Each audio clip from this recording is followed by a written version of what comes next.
Hi, thank you for the question. So I currently sit on the steering committee for the North Peace replacement pool project. And we've had quite a few meetings now, and as you guys are aware, the surveys have gone out. We've worked on it. I think it's well needed in this area.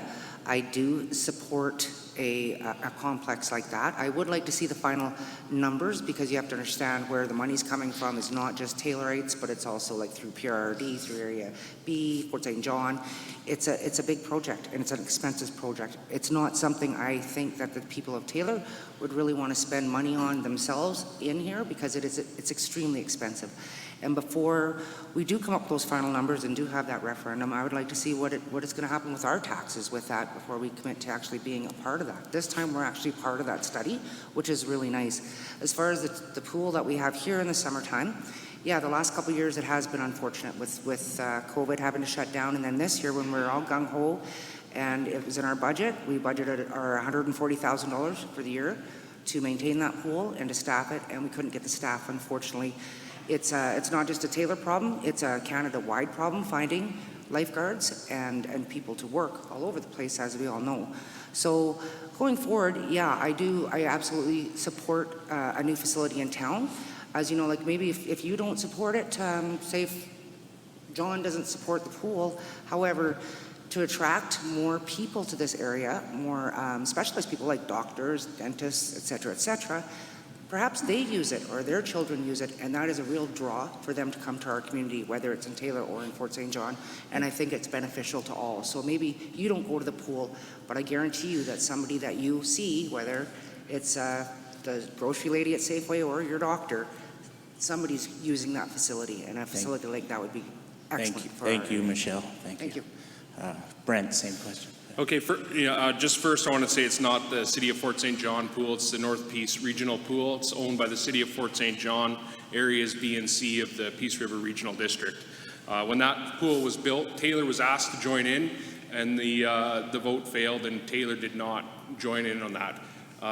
As for building a new one, and if I'm in support of it, I'm currently the vice chair of the steering committee for the new pool. And we don't have enough information yet. And, my job there is to gather that information and bring it back to you guys. So I'm there listening, learning, and going to bring that back and, help educate you. So spending the time in those meetings. As for our pool here, I absolutely think we need it. The school district here, every class, including preschool, uses it to learn and to do lessons. That doesn't happen in other districts. In Fort St. John, it's grade 4s, and the grade 4s here do get bussed up, but as per School District 60, it's they only do grade 4. And so we need that pool. We need kids to learn to swim. It's a life skill, and I'm 100% in favor of keeping our pool here. Thank you. Des? Well, being number 6, I agree with everyone. I, for one, did vote yes to the pool in Fort St. John when the study was released. I don't think that Taylor could afford to do something at that spectrum. However, it is a great facility if you can access it, of course. I do think that having our Taylor pool is a needed facility for seniors, kids, grown-ups alike. Like everyone mentioned, the swimming lessons and the lifeguard, maybe there's a way to bring programs where we can train our own lifeguards who are willing to stay within Taylor, but obviously training and employment is an issue across the board. That's nothing new. And maybe there is a way for Taylor to team up with Fort St. John to have an additional space for training and or lessons. Being that our pool is only seasonal, that is also a bit of a downfall as far as having full use of it. So I would love to see it stay open and be used. The times will have to be better, I do think, though, to have better access for all community members. But thanks. And Peggy? Yes, I'm in favor of the consultation of the North Peace leisure pool. But again, I would want to see the information, bring it to referendum. I fully support maintaining and providing our local pool for all the same reasons as everybody else has just mentioned. It's very, very important.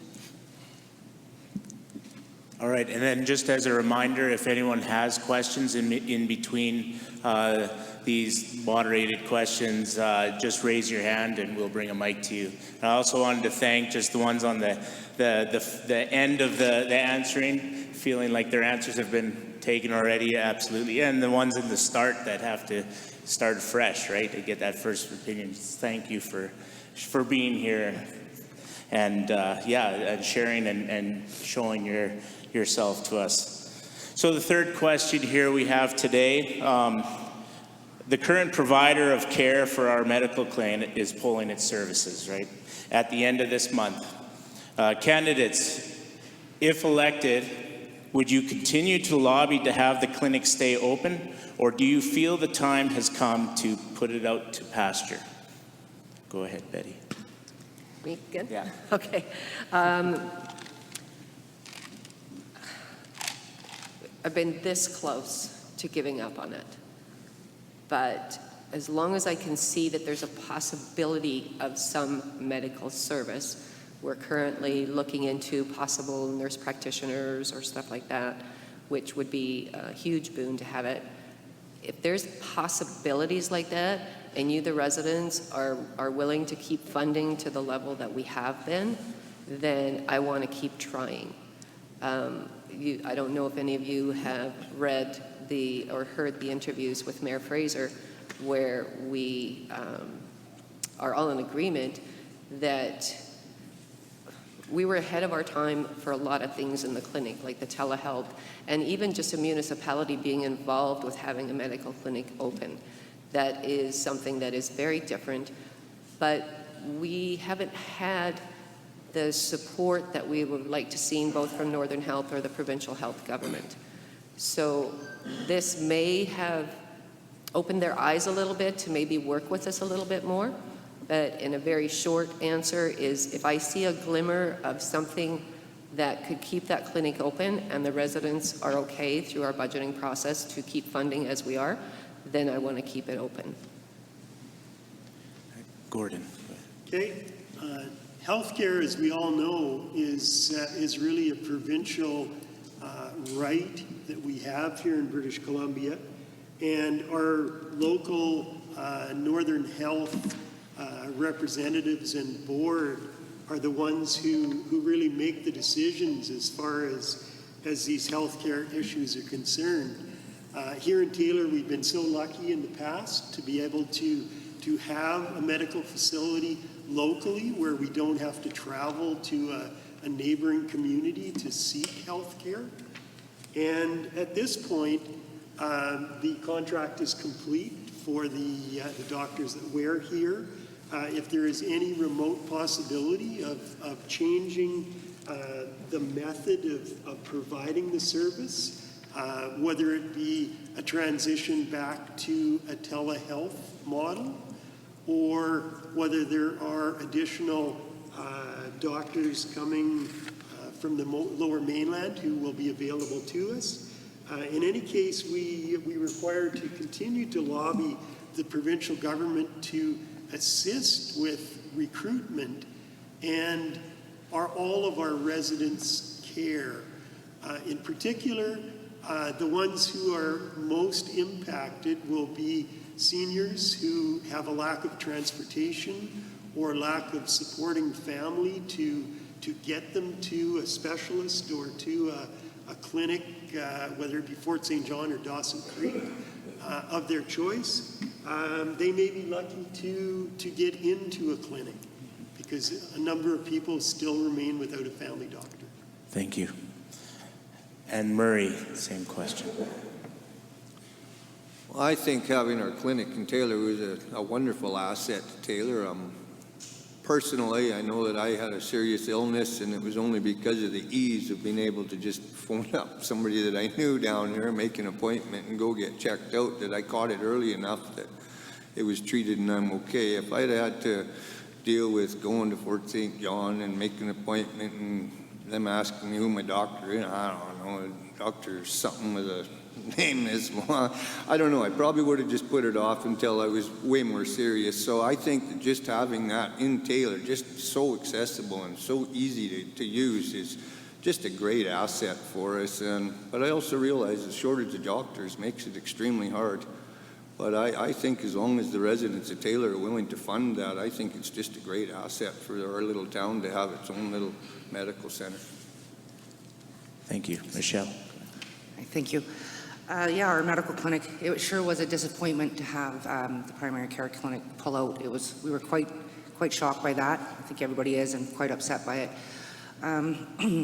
There has been, I just returned from a Union of British Columbia Municipalities conference down south, and that is that was pretty much the headliner the whole week, that BC is in a healthcare crisis, and that's not a secret. And it's scary and it's sad, and I'm really hoping that we can work something out. The ministry really wasn't really aware that the doctors had pulled out of the Taylor Clinic, and they are aware of it now, and we are hoping that Northern Health will be a little bit more supportive with us as the provincial government and offer some solutions and a hand on keeping that clinic open. Like Betty had said, years ago when we did have telehealth, we were 10 years ahead of the province. We brought that in. We took a chance, we brought it in, it was successful. Over the years, of course, things change. We have a great space for it. We were totally accommodating. The district was accommodating, taxpayers were accommodating. It was so, for ease of use, for myself, for seniors, for everybody. It's so nice to be able to have that access here. So I really do intend on continuing lobbying government and Northern Health for the support that we need to keep that service here in Taylor. I believe it's really, really important. Thank you. Brent? Thank you. Well, it's been a long road with the medical clinic, right? So we've had different clinics here. They've come, they've gone. Medical being a function of the province and what they should be providing to the people of the province. We as council heard you guys, and we provided the clinic, the staff, the space, the equipment, and we've hit roadblock after roadblock, and some of those roadblocks have been Northern Health. And we continue to lobby the province. We continue to talk with Northern Health. I don't know if it's done or it's not done, but we will turn over every rock, and I will never stop advocating for good health care for people. Thanks. Desiree? The medical clinic. Yes, I would continue to keep lobbying for it. However, I do know that we are in a provincial healthcare crisis along with the overdose crisis. So Northern Health and the provincial government, they really have to up their game and realize that Northern Health is a huge area. The Northern Health boundaries it's huge, and it's poorly managed, unfortunately. And the southern part of the province, I don't think even understands the healthcare crisis that we're in. As someone whose family has needed healthcare in the past year, I've traveled near and far, and to have it here in Taylor would be amazing. And we have a beautiful space with great facilities and equipment, so to see it empty is pretty sad. Maybe there is a way that we can go with the nurse practitioner idea. We do now have the nursing program within Northern Lights College. Maybe there's a way that between municipal, provincial, and Northern Health, we can come up with a plan that is beneficial for residents and or staff as well. Thank you. And Peggy, go ahead. Yes, I would support continuing to lobby the government and any other avenues we could take to keep the medical clinic open. So any questions at this time from people in attendance? That can happen now, but I'll only give you like 5 seconds and we'll move on to our next question. All right, we'll move on to our next question. This one's kind of multifaceted, so you won't be repeating everybody down the line. Hopefully it's beneficial and you can share, what you think is most important. So, candidates, if elected, which of the following three do you feel the next council will need to address first? Just pick one and why you believe it should lead. So, number 1, economic development. Number 2, seniors housing. Or number 3, reliable transit or bus service to and from Fort St. John. Please choose one. So we'll start with Betty. I'm supposed to pick one out of those Yeah. three. And I'll repeat them just so if we missed anything. Number 1, economic development. Number 2, seniors housing. And number 3, reliable transit or bus service to and from Fort St. John. Okay, if I'm going to pick, excuse me, one that should be concentrated on, let's say before the others or in conjunction, then I would pick economic development, because as a part of economic development and all of its work on the community, it would encompass seniors housing and reliable transportation. So that would give you, we have had a housing study done. We don't have a transportation study done, but there is some background and current service, it's partial service, there that could be built upon through a good economic development work and plan. If I have to pick one, that would be it. Thank you. Gordon. Okay, for myself, thinking of the community, community-to-community transit service will open up all kinds of opportunities for our residents here in Taylor. We require to reopen the discussions with BC Transit. There are other models within the province of British Columbia here that BC Transit does operate. And in fact, it may be a coordinated effort between Fort St. John and ourselves, with them having had greatly vast experience in the transit business.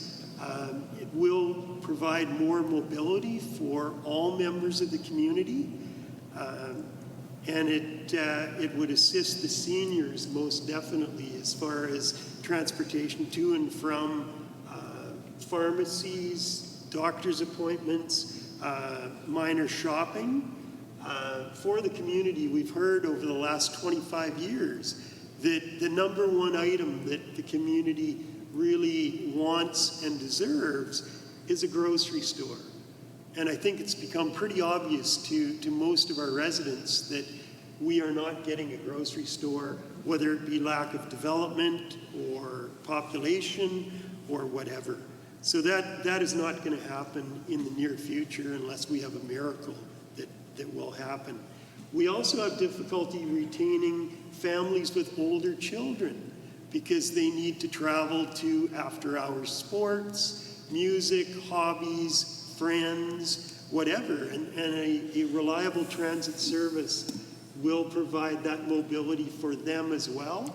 And we might actually get back to a one-vehicle family here in Taylor and save a little bit of greenhouse gas. Thank you. Sorry about the train. We don't coordinate that. But, yeah. We all know it as Taylor. It's just That's one thing part of who anybody we are. on council has to get used to. Stop it talking in the middle of a meeting for the train to go by. Yeah. So same question, Murray. Go ahead. They're all quite important issues, but I think for years and years and years now, we've been pushing for some type of a facility for our elderly, and I think it's quite important. I've seen dozens of times over the years people that have lived here for 20, 30, 40 years, and then they get to the point where they can't maintain their own home anymore, and they have to leave the community that they've devoted most of their lives to, because there's just nowhere for them to stay in Taylor. They would have loved to have stayed in Taylor, but they couldn't. So I think that to me is a very important issue that we should probably try to address, so that we don't make people leave the town that they've lived in for so many years and devoted their time and efforts into. Thank you. Michelle. Hi. Like Betty, I have to go with the economic development, because also I absolutely believe that the seniors housing and the transit totally falls under that category as well. It is something that we have been working on. Like Betty said, we have done had a study done, and like Murray said, it's a shame when you have people here that have been here for so many years, And because of the lack of services, or the lack of care, lack of facility, they can't stay in their own community, and then they have to go somewhere else, which is really unfortunate and sad to see. So would really like to see that. And also under the economic development is also the transit as well too. And it's quite in depth. It's something that I know that we've looked at and will be looking at and should be looking at with a little bit more of a clearer lens, and possibly make some partnerships with the City of Fort St. John and BC Public Transit. Brent. Thank you. Well, I'm going to agree with Murray on this one. Seniors housing is something that's been pretty dear to me. Speaking with seniors over the years, and we love Taylor, and we don't want to leave Taylor. There's many ways. We've done a housing assessment here, and it is a gap, seniors housing for sure. Not everyone has someone that they can live with. Not everyone has family members that can look after them. And if you want to bring in care, my neighbor, Mrs. Von Holland, they brought in round-the-clock care. It was costing the family $10,000 a month. We need a place where seniors can stay in their home. They can stay in their home, or there is a home provided for them, whether it's aging in place in their own home or some other place. So it's something that is very dear to me, and I would like to look at, because it's going to take a long time to get it done. So I would prioritize seniors housing. Thank you. Thanks. Desiree. Well, for me, I believe that all three items kind of walk hand in hand, as Michelle and Betty stated. I do love the idea of seniors housing. However, we're having a hard time finding a doctor. Now we need to find care aides and adequate staff to take care of people who need it. I've taken care of seniors within our community. I know that the need is there. I'm not naive to that. But I also think that goes back to the economic, the education, and the retention. Reliable transit was mentioned in my speech. I think it's highly important. We could eliminate distracted driving, impaired driving, give youth and seniors inclusion, and they all go hand in hand. So economic development is definitely important. However, that would be the one thing I'm probably a little bit naive to within Taylor, is where and how to start that. But all three items are definitely important, and they do go hand in hand. And Peggy. Well, if economic development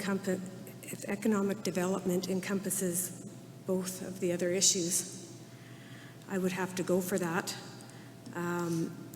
Even though I think we could somehow, with the proper information, we could have it all.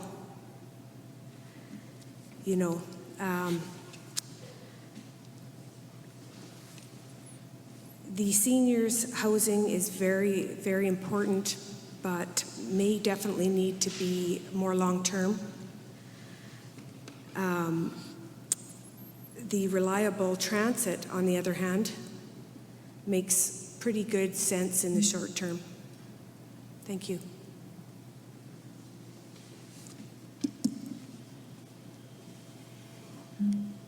Any questions at this time? If not, we'll lead into our last question and open it up again, just to make sure that we all have had a chance to maybe ask the right questions and hear what information that we might need to get an introduction and an idea for electing and all those things. So we'll move on to our final question here.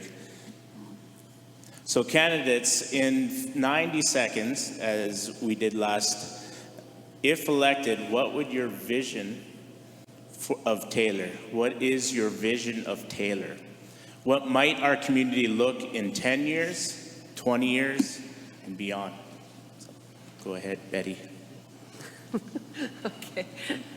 I always think of things after everybody else is talking. And that, what is my vision in Taylor? I think that the path that we're on I don't want to use the word create, because I think it's already there, to have the community spirit, the small town feel that's there, but with good responsible growth, both residential and commercial. I know that's going to be hard. All the years I've been on council, we've never stopped working on that. To be more a little bit independent of the industrial taxation. Councils for many years have worked towards balancing the industrial taxation monies we get versus the residential. The provincial government told Taylor many years ago that we were pretty lopsided and we needed to look at that. And I say that because if you look at the budget and the revenue that comes from industry taxes, if one or two of our major industries closed and were gone and we lost those, then we would be in big trouble, just like other communities have faced.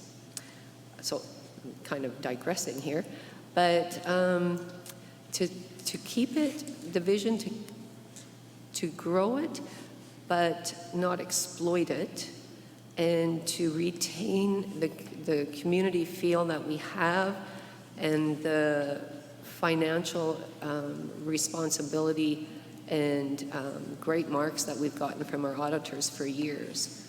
That's kind of very abstract, but if I had more time, I could maybe put better words into it. So I'll just leave it at that. Thanks for the intro. Yeah, like I warned us, it's just the intro, but we're so thankful for this beginning, this start, to hear your hearts. Gordon, same question. Thank you. The official community plan is the overarching document which guides development within the community, and there's a very large public engagement section to that official community plan document where all of our community members are always encouraged to participate in that process, so that we really hear from the community and truly get the community feel right when we're trying to create these documents and these visions into the future. However, 10 years from now is a very long time for most people within the community. And currently, the idea of Ministry of Transportation and Infrastructure 4-laning through Taylor off of a glorified 4-lane bridge would totally change the theme and the feel of Taylor. It would create a separation between the two sides of the community, which would need to really be studied in the future to try to bring the community back together. Years ago, there was all kinds of discussion about overhead pedestrian bridges, underground culverts under the highway. These are the struggles that Taylor and the new council will have to deal with into the future. And it's a difficult thing to deal with, but progress will be progress. Thank you. Murray. Well, I'm hearing these questions the same time you guys are, so they're kind of throwing me on the spot for 90 seconds to envision what I'd like to see in the next 40 years. What I see in our facilities and, like I say, our infrastructure, our streets, I like that. And I want to make sure that in 40 years we still have kept that up and we've made sure that we didn't just buy a new car and run it into the ground. We got to make sure that these things, but then we also have to grow. Like I said, I would like to see more recreation for the family, whether it be, spray parks or some type of BMX track or skateboard tracks. We need to keep our kids active and happy and safe, and we need more facilities like that to draw more people in. I'd like to see our residential areas, like our new subdivision, fill up. We need things like that. Most of all, I would like to see us possibly bring in some more industry. Clean industry would be nice, but I know that we have railroad here, we have hydro here, we have all the needs for big industry, and we are an industrial town, and we've always depended on our industrial taxes, and I don't think it's a bad thing to invite some more industry into Taylor as long as it's economical and friendly, right? Thank you. Michelle? So my vision for Taylor for the next 10, 20, 30 plus years, first and foremost, I guess for me would be some growth. I mean, we have to have growth. We can't always stay small and the same. I think that we need to look at and keep going on our secondary water source. We want to make sure that we have good, clean water at any given time. We want to make sure that when you go to the washroom, your toilet flushes safely. Those things deteriorate over time, and they do need to be replaced.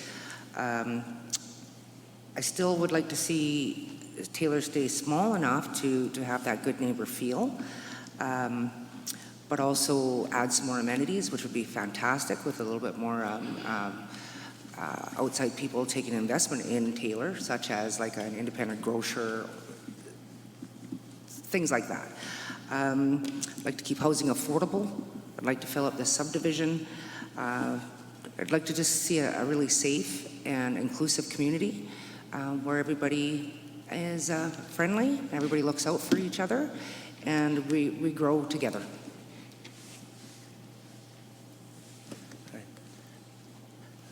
Vision for Taylor, Desert. Oh, gosh. I passed you, Brent. Sorry about that. Go I'm ahead. over here. Sorry. Go right ahead. Okay, Brent. thanks, John. Sorry, yeah. So, a vision for Taylor, I'd like to keep that small town feel, keep the neighborly feel and who we are and why we love Taylor, all while still growing our community, but fiscally, filling Jarvis Crescent in 10 years. I'd like to see that. We have the infrastructure to do it. Our water system will handle it. Our sewer system will handle it. We have the staff to do it, so it won't increase our operational costs to the community, but will increase what it brings to the community. Giving people a place to be in Taylor when they outgrow their home to another home.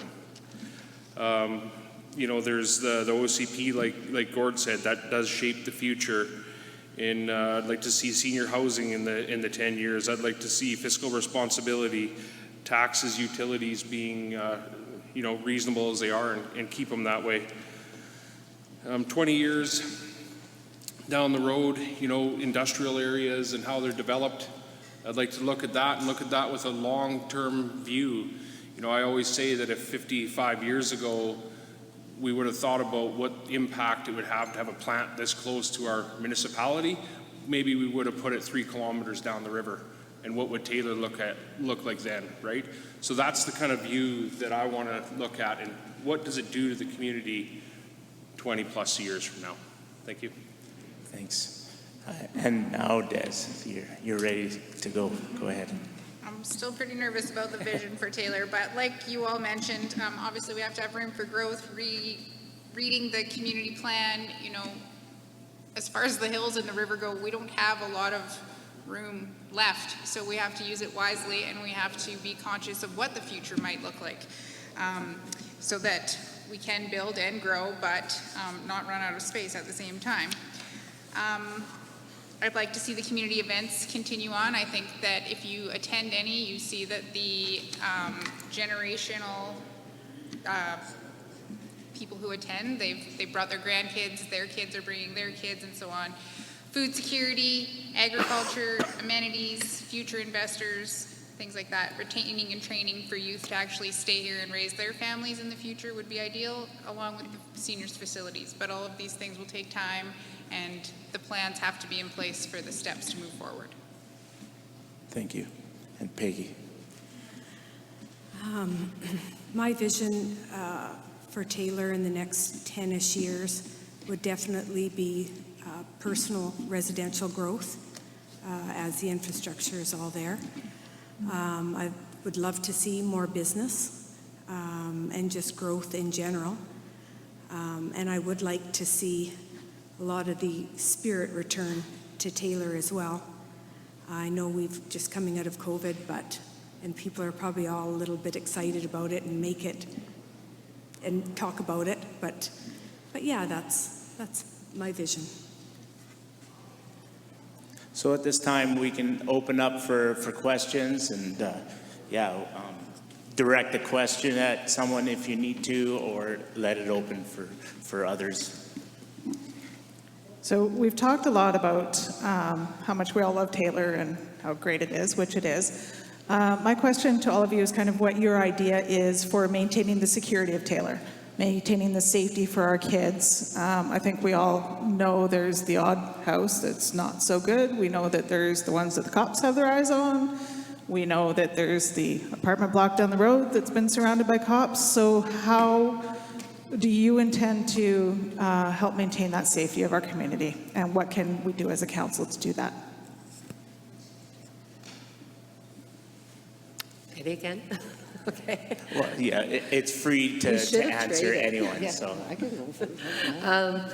Yes, there has been properties that we have been able to act on. I'm not trying to pass the buck when I say that there's certainly legalities that we have to follow before we can do that. The one thing that can help with properties in that is complaints, because that starts to drive a whole lot of legal things that can help. So I want to keep doing that.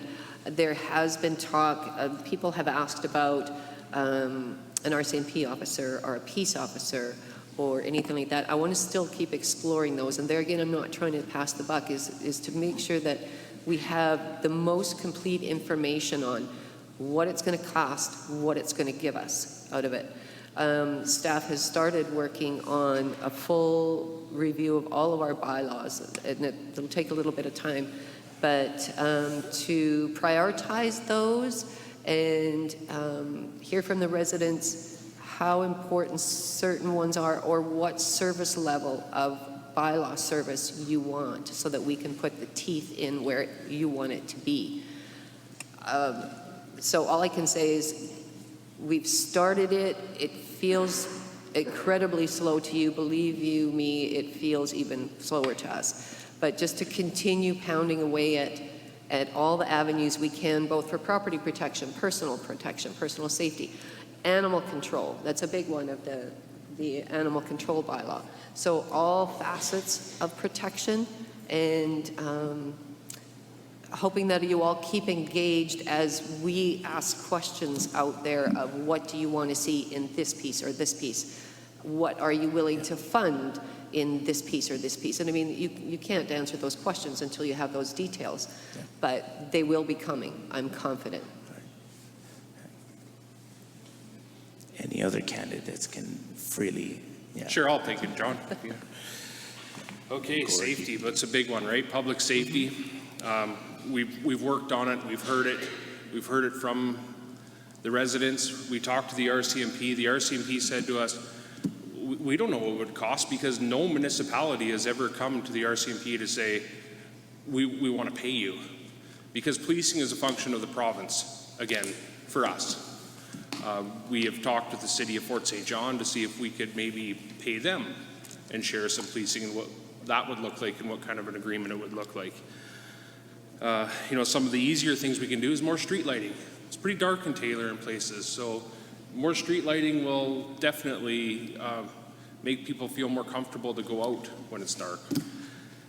We've been chasing some problems around Taylor. We've been cleaning some properties up. We're at 5 properties, I believe now, and that's due to the good work of our bylaw department. And we started with 102nd, cleaned that property up, went across the road, cleaned up 5 properties. And if you've been out and about and noticed, there was an awful mess behind the Visitor Information Center. There's dumpsters there and it's being cleaned up. That's the district doing it, through the bylaws and through some advice that we've gotten on how to clean it up and get rid of the problem. So the apartment buildings are an issue, and there's something that is currently being worked on through our bylaws to try to clean up and make a safer place for everyone. So public safety, again, bylaw, animal control, bad dog, seemed like it took forever. I can assure you that our staff was working very hard. It cost thousands of dollars and lots of hours, but the dog is gone. Thanks. Gordon, you want to? Thank you. So policing within Taylor, the RCMP meet with council on a quarterly or semi-annual basis in order to create a more close relationship between the community and the RCMP, who our detachment is stationed out of Fort St. John. They continue to tell us that we have a relatively low crime rate. And relatively low is probably relative. We have a number of areas, as you all know, that have been causing problems within the community. They are more than aware of these situations, continue to monitor and provide enforcement as requirements come about. In any case, on a street-by-street basis, we have some pretty dark streets within the Taylor community here, and really need to step it up on some of these street lighting projects that council has on the books and has been proposing for a number of years. And in any case, I think closer liaison with the RCMP and continuing to feed the appropriate information to them of these problem areas will be the solution. Any other candidates which speak on that question? I think, for one, sometimes the importance of how we deliver the message of that we need help. So we can see on social media people complaining of houses or animals and this or that, but they're not actually taking the appropriate steps for action to be completed. If you want something done, you actually have to write an email or a letter to the District of Taylor. You have to phone the RCMP or the SPCA. I've lived across the street and beside low-income housing, as well as the big blue house that major crime went down in, where they had a gun pointed in my living room and loaded my kids up and thought, holy damn, we're out of here. So I know that the crime is something that we're not naive to the fact that it's here, but we have to take the appropriate steps. If every one of us calls the RCMP, eventually they're going to get the hint that maybe Taylor does have a problem. Maybe they do need to put cars down here. You know, we see more policing down here than we have in the past. And community engagement. I went to the Coffee with Council, a few of them, where we talked about this. Not many people showed up. So community engagement is huge, and delivering your message to the appropriate avenues. Thanks. Go ahead, Michelle. Yeah, safety. Like Betty had said as well too, we do engage regularly with the RCMP. The province pays our portion of RCMP costs until you have a population of 5,000. So it's a bonus, but it's not, because it doesn't allow us total full access. We have to share RCMP members. The best thing to do with safety, you know I'm well aware of this, the shady areas, the problem places, the out-of-control dogs, the cats, that whole safety aspect of it, the lack of street lighting, which is something I've been advocating since I first got on council, and it's finally on the list, getting up there. Like what Des said too, when you do have a complaint, the most important thing a person can do is call the RCMP. Call the RCMP if it's that kind of a related matter, or call the district. Fill out the form. Do if you're online, you can put it in through an email. If we don't know about it, there's nothing that we can do about it. The more complaints that we get, it's very black and white. There's an issue, and this needs to be dealt with. So the more that we're aware of it, the more that the RCMP are aware of it, the more that can be done in general. So I really do, I totally understand what you mean about feeling safe and secure in your own community. And there has been incidences here that have been a little bit frightening for everybody. And unfortunately, it happens everywhere. Do we like it? Do we like to see it happen? Absolutely not. Nobody does. But if we can all work together to try to mitigate those and be good citizens and report anything that is out of whack there and you're not comfortable with. Yeah, I think we just need to keep working with the RCMP in Fort St. John. I think when we do have a major problem area and we discuss it with them, I think they're more than willing to maybe send cars down here a little more often. And I also agree with Brent. I mean, we can do better with lighting some of the darker areas so that our kids, we live in the dark 8 months of the year here for the most part. So we need good lighting in these parts of the country. But yeah, I think just working really closely with Fort St. John Police, if things are a real issue and we work with them, I think they're willing to work with us and send more cars down and make their presence known, which deters criminals, let's just face it. Thank you. It's definitely tough for me being last, but everything makes perfectly good sense to me of what's being done. But the street lighting seems like it should already be done, you know. And as for the RCMP, let's have them down here. Like, I mean, if crime is such a relevant issue here, you know, for bringing people and residents to our community, you know, who's going to want to come when there's so much crime? What families are going to want to invest here? So it seems like something that should be addressed immediately and done well.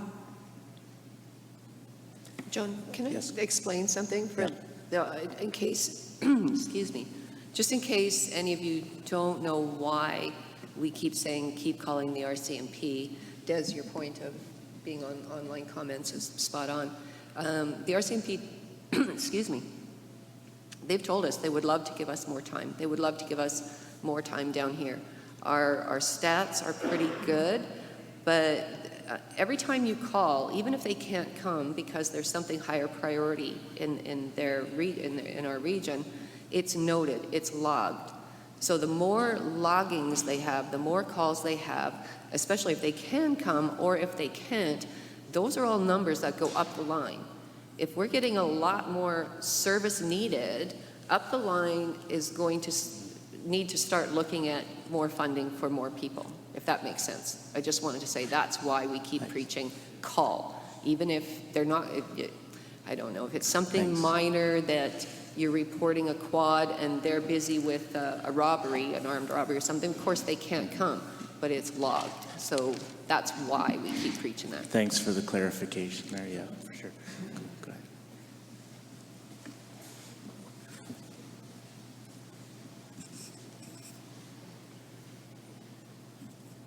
So if the RCMP can't come down here regularly, could you hire a private security company to tour the streets? I'm not sure who that would be directed to, maybe someone that's, to anyone, someone that has that knowledge on council. I'm sure that idea was. John, can you repeat someone. that? The speakers are going that way, so sometimes it's hard to hear. Sorry. Could you repeat? A private security company, instead of phoning the RCMP, having a 24-hour private security company as an option. So, yeah. As in the district hiring one? Yeah. That has come up in discussions as possibilities, so has a peace officer. I'm thinking it's probably going to be a part of our whole bylaw and budget discussion coming up, because there again, if we get good engagement on that, and the residents are saying, we want one of these, we want a security company, we want a peace officer, and we want you to pay for it in the budget, or we're willing to pay for it through our taxes in the budget, of course it's something that we'll look at. So thanks for bringing up a different idea, because the peace officer has come forward and that. So again, be engaged and make sure other people are engaged so that we do get a good sense of that it is community-wide, that the people want it and are willing to pay for it.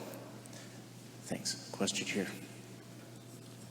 So to everyone, but especially the first-time runners, I'm curious what you've done to prepare for your campaign or for the role going forward. Have you been involved in coffee with council or going to the council meetings, and how you've prepared for the role you're wanting to fulfill?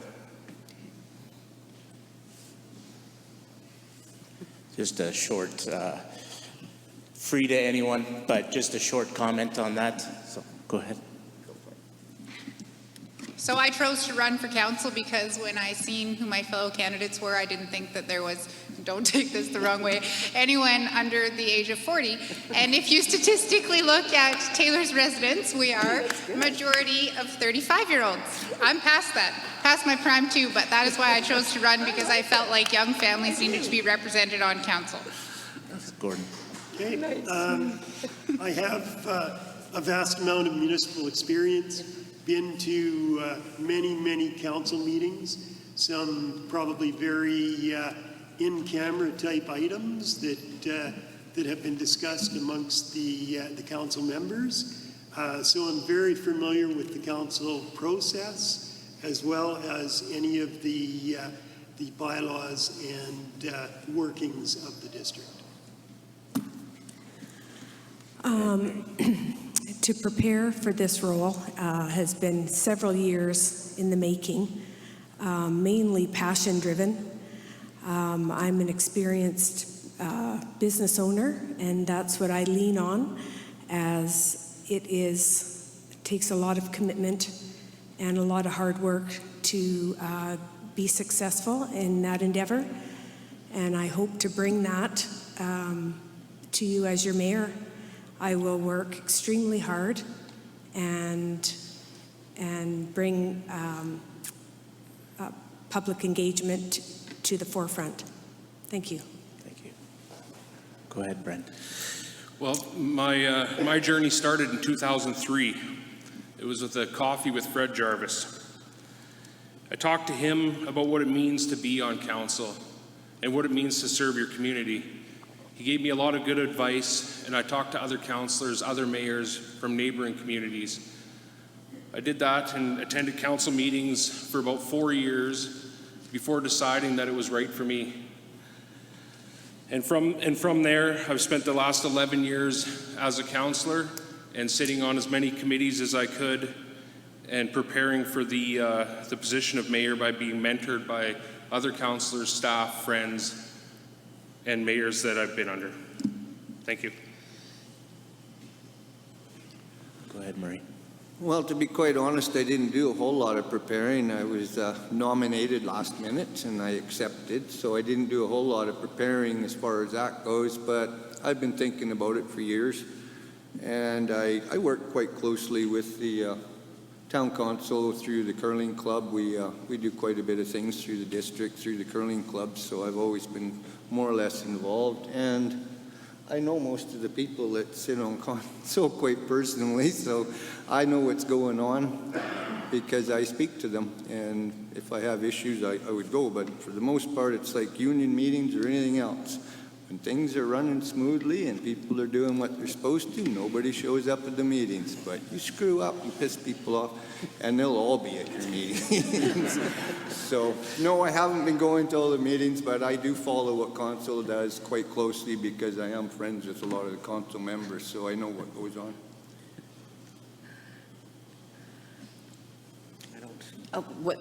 This time around, when I first thought of running for council, it was after, previously to that, I had been involved with a group that was fighting a project that was being proposed to come into Taylor.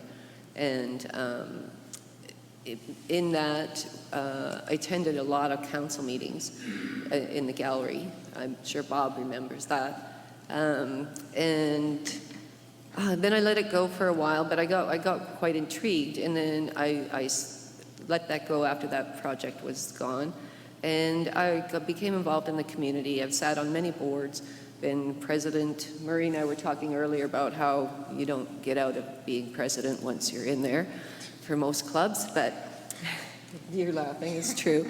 And I enjoyed that. And then I started to think about council again later because I had volunteered at a lot of community events. I still do. And I like the challenge of where I said earlier about you're dreaming and you have all these pieces and you have all these things that affect it. And that was in the nonprofit organizations I was on too. And you have all of these things pieces that are moving, things that you try and fit together to come out with something good. And I still feel like that, and that was, I truly enjoyed that challenge. It's incredibly frustrating at times with all the red tape. I still remember George's thing of our night shift, that we could have things done where nobody would see if we were doing regulations, but we know we can't do that, unfortunately. Anyways, that was, now, this time for this campaign, I do wonder if people think that sometimes other people are in places too long. I've seen that with different people on different boards and councils and stuff, and it became a personal question for myself.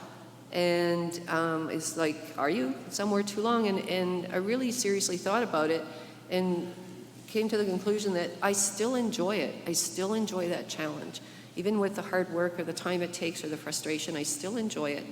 I can't speak for those around me, but I believe that I'm still contributing.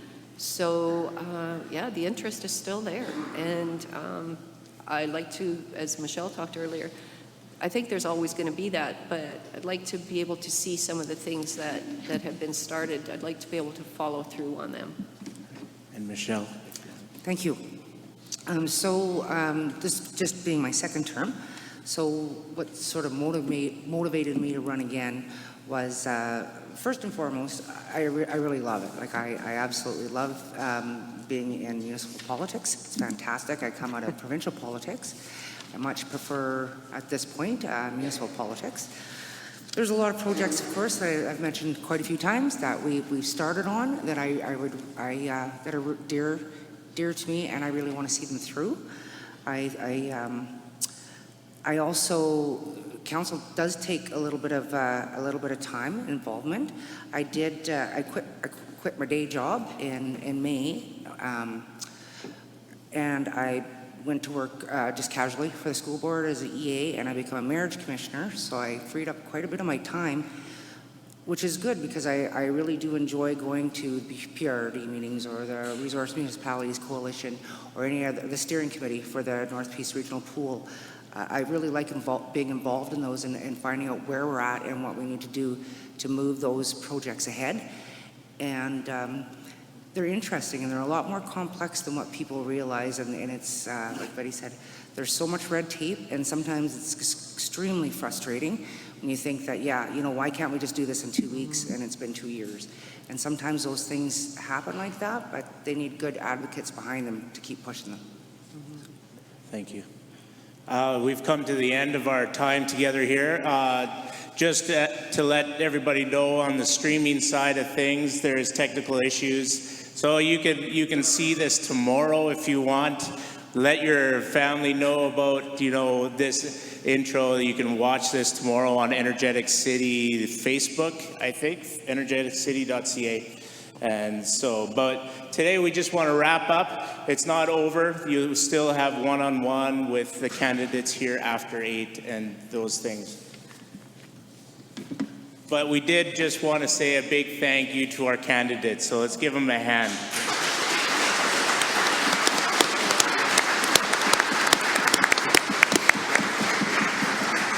Yes, your servant leadership is an example, and we just want to thank you for everyone that came out today, too. This is great to be able to, yeah, like we said, you come together as a community and pursue good values in a greater Taylor. So, in closing, just a couple of thank yous. The District of Taylor provided the hall, and Sherry Maycock and from the Community Hub for coordinating the setup of this hall as well. Russell and Sound in Town for the audio and live stream. Our sponsor, our community there down in Peace Community Church there in Taylor, whom I'm a representative of, and the Fort St. John District Chamber of Commerce.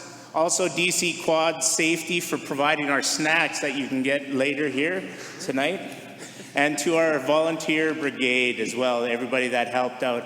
And I'm reading Dave Lunenberg's notes, but our past counselor, he spearheaded all of this, so a big thank you to him as well. So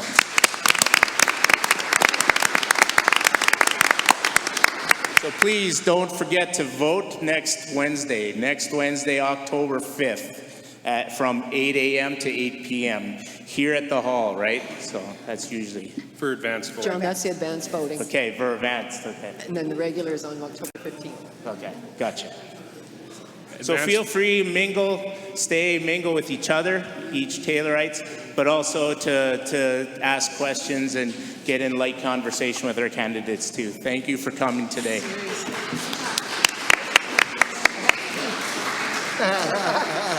So advanced voting day, October 5th, general voting day, October 15th.